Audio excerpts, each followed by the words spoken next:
প্রতিশোধ প্রতিহিংসার রাজনীতি বাদ দিতে হবে। প্রতিশোধ প্রতিহিংসা দিয়ে কোনোদিন কোনো কিছু হতে পারে না। প্রতিশোধ প্রতিহিংসার রাজনীতি বাদ দিয়ে জাতীয় ঐক্য করলেই সম্ভব।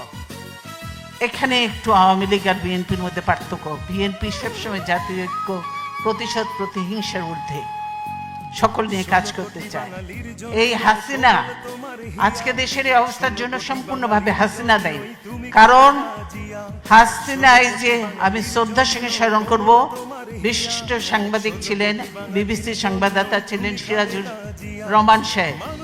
রহমান সাহেব, তাকে আমি শ্রদ্ধার সঙ্গে স্মরণ করছি। আমি খুব ভালো মানুষ ছিলেন, মুক্তিযোদ্ধা ছিলেন সিরাজুর রহমান সাহেব। তিনিই তার ইন্টারভিউ নিচ্ছিলেন এবং বলেছিলেন, আমি বাংলাদেশে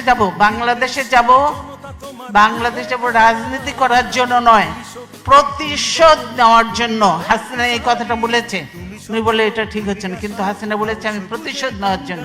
তাই আজকে প্রতিশোধ নিয়ে বাংলাদেশকে একদম খোকলা বানিয়ে দিয়ে, বাংলাদেশকে একদম ধ্বংস করে দিয়ে, সমস্ত প্রতিষ্ঠান ধ্বংস করে দিয়ে বাংলাদেশকে তলাবিহীন ঝুড়ি বানিয়েছিল। এ বোধহয় তার থেকেও নিচে কোথায় কোন কি বানাবে আল্লাহর নামে বাংলাদেশকে ধ্বংস করে দিয়ে তিনি হয়তো দেশের থেকে চলে যাবেন। অধিকার আজ করব আদায়, দাও না মূল মন্ত্র।